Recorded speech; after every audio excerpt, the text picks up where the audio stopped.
Buenas, bienvenido a Internoface. Mi nombre es Santiago Pérez y vamos a ver todo lo que tienes que saber al respecto de los antipsicóticos y su intoxicación. Vamos a revisar lo que son las vías dopaminérgicas, la esquizofrenia, la farmacología de los antipsicóticos típicos como atípicos, su intoxicación y su manejo. Entonces, para comenzar, vamos a revisar lo que son las vías dopaminérgicas. Tenemos cuatro vías dopaminérgicas. Tenemos la vía mesolímbica, la mesocortical, la nigroestriada y la tuberoinfundibular. Y bueno, tenemos tres zonas en donde se produce la dopamina. Las tres zonas son las siguientes. Está la sustancia negra, que se encuentra a nivel del mesencéfalo. Aquí, la sustancia negra. Tenemos también lo que es el área tegmental ventral, que lo vamos a poner como ATV. Y tenemos otra zona en el hipotálamo que se llama el núcleo infundibular. Aquí, en esta zona. Son esas tres zonas en donde se produce la dopamina y estas van a enviar referencias hacia otros lugares que van a tener algunas funciones específicas. Entonces vamos a revisar eh, las dos primeras vías, que vamos a ponerlas de color rojo. Entonces, la vía mesolímbica va desde el área tegmental ventral hacia lo que es el núcleo accumbens.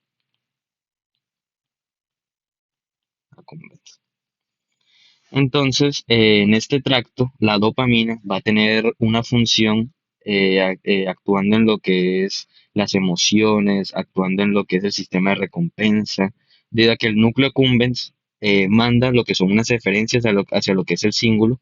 ¿Y qué es todo esto? El cíngulo hace parte de un sistema que se llama el sistema de Papez, que todo esto tiene que ver mucho con lo que es el sistema límbico, las emociones, e incluso se ha visto que cuando soñamos el núcleo accumbens se hiperestimula, entonces no es muy raro pensar que cuando hay mucha dopamina en el núcleo accumbens, el paciente va a presentar algo que se llama manifestaciones positivas de la esquizofrenia. Va a presentar alucinaciones, delirio, psicosis. Es como si literalmente estuvieras durmiendo despierto, estás soñando despierto. Eso es cuando hay mucha dopamina a nivel de este, eh, de este tracto. Tenemos entonces el siguiente tracto, que es el tracto mesocortical. Como lo dice su nombre, meso, quiere decir que viene del mesencéfalo, específicamente también desde el área tegmental ventral, al igual que el mesolímbico, pero esta vez como la segunda parte dice cortical va hacia la corteza. Este también tiene que ver mucho con lo que es el sistema de recompensa. Cuando tú te sientes bien, se activa mucho, se libera mucha dopamina a nivel del sistema mesocortical. Y no es raro pensar que entonces cuando está disminuida la dopamina a nivel de este tracto, se van a aparecer síntomas negativos de la esquizofrenia, de la esquizo, como por ejemplo la apatía, la anedonia, entre otros que vamos a ver más adelante. Y bueno, los siguientes tractos, tenemos el tracto negro estriado, que lo vamos a poner de color verde, que va desde la sustancia negra hacia el cuerpo estriado. Este va a cumplir dos funciones. Uno, aumentar los movimientos deseados y disminuir los indeseados, ¿sí? Eh, entonces, cuando hay poca dopamina en este tracto, no es raro pensar que el paciente va a presentar eh, movimientos indeseados, como por ejemplo las distonías, y va a presentar también temblores, como en el pseudoparkinsonismo o en el Parkinson.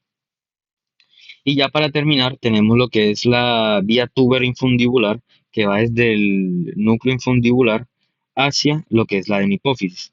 En la hipófisis es una glándula que libera varias hormonas, entre ellas va a liberar lo que es la prolactina, y la dopamina en este nivel va a cumplir una función inhibitoria, va a inhibir la secreción de prolactina. Entonces, cuando hay poca dopamina, va a haber mucha prolactina, y cuando hay mucha dopamina, va a haber poca prolactina. Esos serían los cuatro tractos dopaminérgicos. Aquí podemos ver una imagen un poco más gráfica al respecto. Para repasar, en el núcleo accumbens van dos tractos del área tegmental ventral, perdón, del área tegmental ventral va el tracto mesolímbico que llega al núcleo accumbens, y está el área mesocortical que va desde el área tegmental ventral hacia la corteza. Está también la tuberinfundibular, que va a tener como función inhibitoria a la prolactina.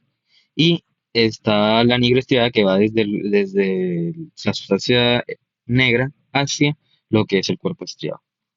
También hay una zona que se encuentra detrás de la protuberancia, en la base del cuarto ventrículo, que se llama área postrema. postrema. Esta también se considera como zona de gatillo. Cuando se estimula la dopamina a ese nivel, va a estimular lo que es el vómito. Entonces nosotros podemos utilizar algunos fármacos que inhiben los receptores de dopamina para, por así decirlo, disminuir la sensación de vómito. Ahí tenemos la metoclopramida.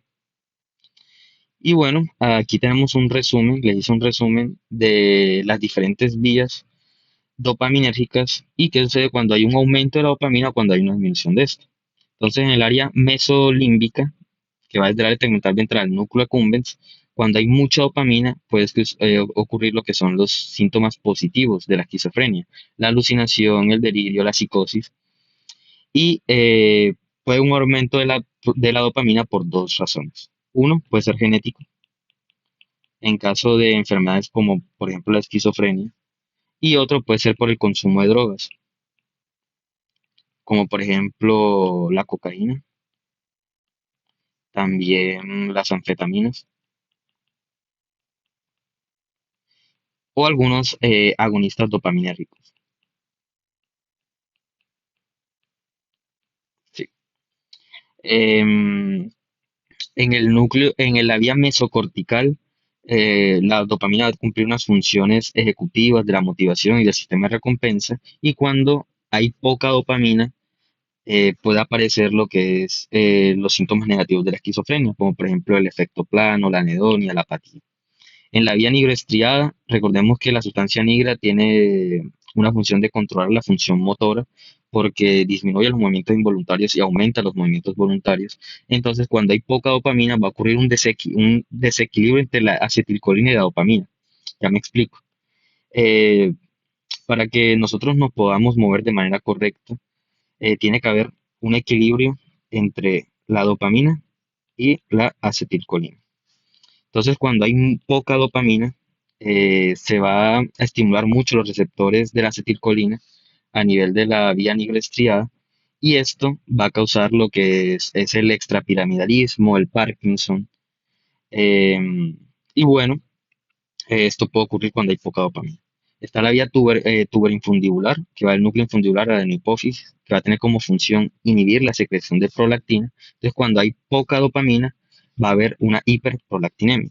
Y tenemos también la zona de gatillo, que va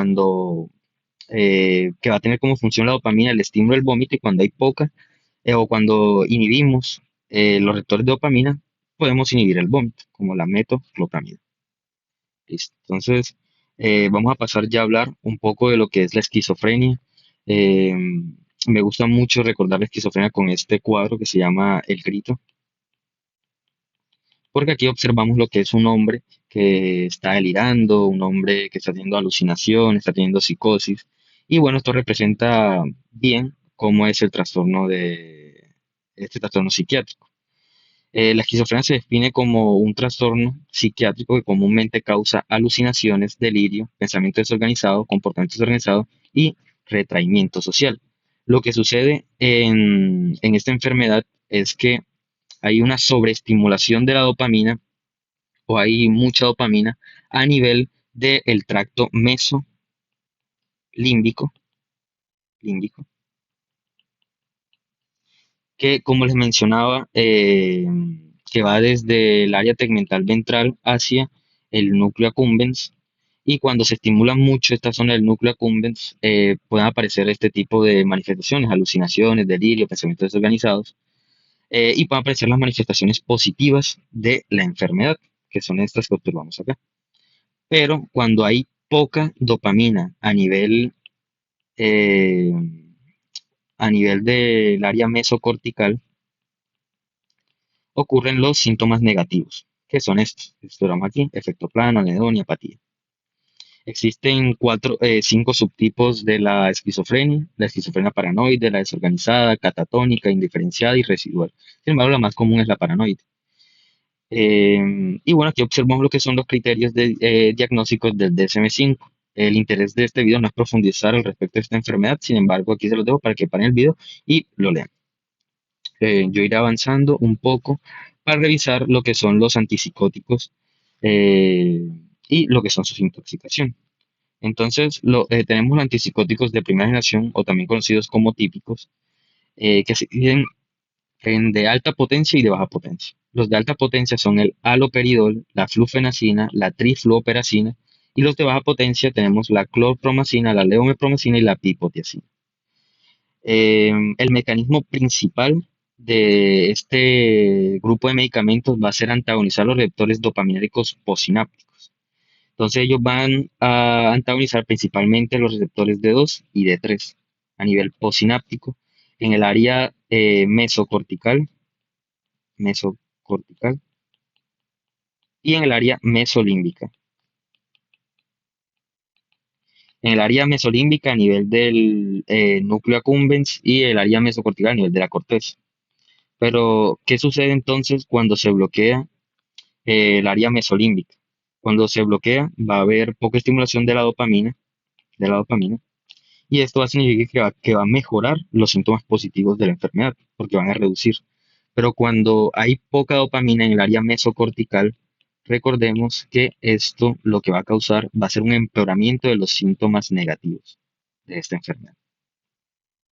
Este grupo de fármacos también es conocido como ser fármacos promiscuos porque ellos van a antagonizar otro tipo de receptores, van a antagonizar todos estos que observamos aquí, por ejemplo, los receptores H1, que recordemos que la histamina actúa mucho en lo que es el sistema de vigilia y alerta. Entonces, al estar bloqueado, va a causar lo que es la sedación. Eh, También va a bloquear receptores alfa 1, que recordemos que estos receptores tienen que ver mucho con lo que es el tono vascular. Ellos causan vasoconstricción. Y si son bloqueados, lo que son las venas van a causar lo que es la hipotensión ortostática. Y si se bloquean lo que son las arterias, van a causar lo que es la taquicardia. Se pueden llegar a causar hipotensión y taquicardia. Y bueno, también van a bloquear los receptores muscarínicos, causando el síndrome anticolinérgico. Recordemos la mnemotecnia: loco como una cabra, ciego como un murciélago, rojo como un tomate, seco como unos huesos y caliente como el infierno. El paciente va a presentar hipertermia, sequedad, va a presentar taquicardia, va a presentar alucinaciones, psicosis, pueden llegar a presentar ceguera y bueno, también hiperemia por la midriasa. Va a presentar ceguera. Y bueno, ya revisando lo que son los efectos adversos y los efectos colaterales, tenemos que hacer una distinción entre qué es un efecto adverso y qué es un efecto colateral. Un efecto colateral es un efecto secundario al mecanismo de acción principal del fármaco. ¿A qué me refiero? Por ejemplo, si tú le das un fármaco eh, para la presión arterial, el paciente puede llegar a presentar hipotensión, porque ese es su mecanismo de acción principal. En este grupo de medicamentos, al bloquear el receptor de dopamina D2 y D3, puede llegar a causar algunos síntomas, algunas manifestaciones secundarias a este mecanismo de acción. Y un efecto adverso es un efecto no deseado secundario a un mecanismo de acción diferente al mecanismo principal. En este caso de ellos son fármacos promiscuos, entonces van a bloquear el receptor H1, receptores muscarínicos, van a receptar también los receptores alfa 1 y son efectos relacionados a este grupo de acción. Entonces, hablando de los efectos colaterales, pueden llegar a causar lo que es el extrapiramidalismo y este es secundario al desequilibrio entre la acetilcolina y dopamina en la vía nigroestriada. Como les mencionaba, tiene que haber un equilibrio entre lo que es la dopamina y la acetilcolina. Cuando hay poca dopamina, eso va a significar que va a haber un estímulo de la acetilcolina, como sucede aquí, y va a ocurrir las manifestaciones extrapiramidales, donde tenemos que se van a dividir en tres. Unas que van a ir de horas a días, otras que van a ir de días a semanas y otras que van a ir de meses a años. Las que van de horas a días es la distonía aguda, en donde tenemos, por ejemplo, la crisis oculogírica, que va a consistir en que los pacientes van a girar los ojos hacia arriba, también la torsión de lengua y también pueden llegar a presentar tortícolis, como el espasmo laringio y el opistótono. Ya de días a semanas puede aparecer lo que es el pseudoparkinsonismo, donde el paciente va a presentar temblor, va a presentar la rigidez en giro dentado, también esta marcha parkinsoniana, también pueden presentar la caticia, que son movimientos involuntarios, y ya de mes a años va a aparecer lo que es la distonía o la discinesia tardía. Otro efecto colateral es la hiperprolactinemia, que es secundario al bloqueo de los receptores de dopamina en la vía infundíbular. Recordemos que la dopamina en este nivel tiene como mecanismo de acción inhibir la secreción de prolactina. Entonces, al haber un bloqueo de esto, va a haber mucha prolactina. Viendo lo que son los efectos adversos, tenemos que va a ocurrir sedación al bloquear el receptor H1, síndrome anticolinérgico al receptar los receptores muscarínicos periféricos. Va a presentar hipotensión ortostática debido al bloqueo del receptor alfa 1 a nivel de las venas o taquicardia debido al bloqueo alfa 1 arterial. Este grupo de fármacos también va a bloquear lo que son los canales de sodio y esto puede prolongar el QRS a más de 100 milisegundos, el QT más de 500 milisegundos y puede causar algo que se llama la torcida de puntos o también conocido como taquicardia ventricular polimórfica. Otro efecto adverso que puede causar este grupo de medicamentos es el síndrome neuroléptico maligno. Para recordar esto, vamos a recordarlos con la mnemotecnia Falter. Falter, para recordar las manifestaciones de este síndrome, que va a causar fiebre, va a causar alteración del estado de conciencia, del estado de conciencia, va a presentar también lo que es leucocitosis, leucocitosis, va a presentar temblor, elevación de las enzimas hepáticas y rigidez. Y esto lo vamos a tratar con lo que es el dantroleno, que es un medicamento que se utiliza para el síndrome neuroléptico maligno. Y también puede causar convulsiones tónico-clónicas por el bloqueo del receptor GABA. Y bueno, para recordar todos estos datos, yo les hice un palacio mental en donde podemos recordar los nombres de los medicamentos, la indicación, que sirve más para los síntomas positivos que los negativos, su mecanismo de acción y sus efectos adversos. Si quieren revisarlo, les dejo el link en la descripción de este video. Sin embargo, yo voy a seguir hablando de lo que es la intoxicación por antipsicóticos típicos, en donde, como ya conocemos su efecto colateral y efecto adverso, esto es lo que vamos a ver en esta intoxicación. Vamos a ver el extrapiramidalismo, el anticolinérgico, la sedación, la hipotensión, la taquicardia, convulsiones tónico-clónicas y algunas manifestaciones electrocardiográficas como prolongación del QRS, más de 100 milisegundos, presión del QT más de 500 y torcida de puntos. Em, y bueno, el diagnóstico lo vamos a realizar con la historia de exposición. Un paciente que tenga un historial de enfermedad psiquiátrica, ya sea el paciente o un familiar, manifestaciones clínicas que son estas que observamos acá. También el electrocardiograma va a hacer prolongación del QRS, QT prolongado y toxicidad de puntas y el examen complementario. Vamos a observarlo también con, con gases arteriales, electrolitos, glicemia, boom, transaminasa y creatina.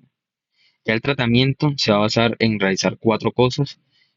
Uno, estabilizar al paciente. Dos, prevención de la absorción. Tres, tratamiento de soporte. Y cuatro, tratamiento específico. La estabilización del paciente va a consistir en realizar el ABCD, corregir los electrolitos, sobre todo el potasio y el sodio, intubar si es necesario, si el paciente presenta un Glasgow menor a 8, y monitorización cardíaca seriada con electrocardiogramas seriados. Para prevenir la absorción vamos a realizar un lavado gástrico las primeras 2 horas post ingestión. Podemos realizar lo que es el carbón activado. También podemos utilizar catárticos vía oral. Vamos a utilizar el sulfato de magnesio, el sulfato de sodio y manitol vía oral. Y para el tratamiento de soporte para las convulsiones vamos a utilizar diazepam. No podemos utilizar anticonvulsivantes bloqueantes del canal de sodio. Recordemos que este grupo de fármacos bloquea los canales de sodio. Entonces, al utilizar uno de estos anticonvulsivantes, podemos empeorar la arritmia del paciente. Entonces, vamos a utilizar diazepam. Para prolongación del QRS, bicarbonato de sodio IV, para prolongación del QT y la torcida de puntas, sulfato de magnesio endovenoso. Para la hipotensión podemos utilizar solución salina y algún vasopresor si es necesario. Para hipertermia, medios físicos y interconsulta con psiquiatría, debido a que pueden ser un intento de suicidio. Y ya en el tratamiento específico vamos a utilizar lo que es el biperideno, preferiblemente. También podemos utilizar la difenidramina o el trixifendilo, pero se prefiere utilizar el biperideno. Aquí les dejo como un resumen de lo que son el tratamiento y las medidas de soporte en la intoxicación por antipsicóticos, las dosis, esto se pueden detener a leerlo. Y ya para terminar lo que son las intoxicaciones por antipsicóticos típicos, en síndrome neuroléptico maligno, para recordar, utilizamos el dantroleno que inhibe la liberación de calcio a nivel de retículo sarcoplásmico. Podemos utilizar la bromocriptina, que es un agonista dopaminérgico, y el diazepam, que es un relante de acción central. Y recuerden la mnemotecnia Falter: fiebre, alteración de estado de conciencia, leucocitosis, temblor, lo que es elevación de las enzimas hepáticas y rigidez. Ya para terminar, vamos a hablar de la intoxicación por antipsicóticos atípicos o de segunda generación. Eh, Estos son todos esta lista de fármacos, que son varios. Está la clozapina, la olanzapina, la quetiapina, la acenapina, la risperidona, la ciprasidona, paliperidona, sulprida, milsuprida y aripiprazol. Em, grupo de fármacos son varios, para recordar los de segunda generación, terminan en pina y en dona, a excepción de tres que terminan en herida y en sol, sol. Sí, entonces tenemos esto. El mecanismo de acción principal de este grupo de medicamentos va a ser bloquear receptores de serotonina y de dopamina D2 y D3, principalmente los de serotonina, principalmente. Entonces, a nivel de la vía mesocortical, va a bloquear receptores de serotonina, que son estos. Estos receptores de serotonina actúan como básicamente un receptor que hace negative feedback. Es decir, cuando él detecta que hay mucha dopamina, dice ya no libera más dopamina y no va a haber más dopamina acá. Pero entonces al bloquear este receptor, no va a funcionar y va a haber más liberación de dopamina y entonces al mejorar o al haber más dopamina en la vía mesocortical, recordemos que van a mejorar los síntomas positivos, los síntomas negativos de la esquizofrenia, porque van a disminuir. En la vía mesolímbica, recordemos que va del área tegmental ventral al núcleo accumbens. Van a bloquear receptores de 2 y de 3 en este nivel, entonces van a disminuir los síntomas positivos de la esquizofrenia. Y aquí observamos una diferencia entre los fármacos atípicos y típicos. Los fármacos típicos o de primera generación mejoran los síntomas positivos, los mejoran, pero empeoran los negativos. A diferencia de los fármacos de segunda generación o atípicos que van a mejorar los síntomas negativos y mejorar los síntomas positivos, porque los van a disminuir ambos. Aquí tenemos un resumen del mecanismo de acción de este grupo de fármacos. En la vía mesolímbica va a bloquear el receptor de 2 y de 3, disminuyendo los síntomas positivos. En la vía mesocortical bloquea el receptor de serotonina, disminuyendo los síntomas negativos. También en la vía nicoestiada bloquea más el receptor de serotonina que el de dopamina, teniendo extrapyramidismo leve o escaso. En la vía tuberifundibular bloquea también más del serotonina que el de dopamina, teniendo más, causando hiperprolactinemia leve. Y en el bulbo o la zona de gatillo va a tener poco efecto antiemético. Los efectos adversos y efectos colaterales son casi que los mismos, pero en menor proporción, debido a que recordemos que son un poco más inocuos, porque también va a bloquear el receptor de serotonina. Y bueno, aquí quiero añadir eh, un efecto adverso que también está bastante descrito, que es la medular. Aplasia medular. Eh, este grupo de fármacos puede llegar a causar eso. Y bueno, esto lo podemos ver bastante en lo que es la clozapina. Entonces eso hay que tenerlo mucho en cuenta. Ya para terminar, el tratamiento de la intoxicación por antipsicóticos atípicos va a consistir también en los cuatro pasos: estabilizar, prevenir absorción, tratamiento de soporte y específico. En el estabilizar vamos a realizar el ABCD para prevenir la absorción, un lado gástrico menos de 4 horas post ingestión, carbón activado, catártico vía oral, donde vamos a usar sulfato de magnesio, sulfato de sodio o manitol vía oral. Para el tratamiento de soporte, para las convulsiones diazepam, para la taquicardia antiarrítmicos, cualquiera. Podemos utilizar para la hipertermia medios físicos y interconsultar por riesgo de suicidio. Aquí también quiero aclarar una diferencia, es que este grupo de fármacos no tienden a bloquear los canales de sodio, entonces no causan tantas manifestaciones cardíacas. Y bueno, ya para el tratamiento específico, podemos utilizar lo que es el piperideno. Entonces espero que les haya gustado, que lo hayan disfrutado y nos vemos en un próximo video. Muchas gracias.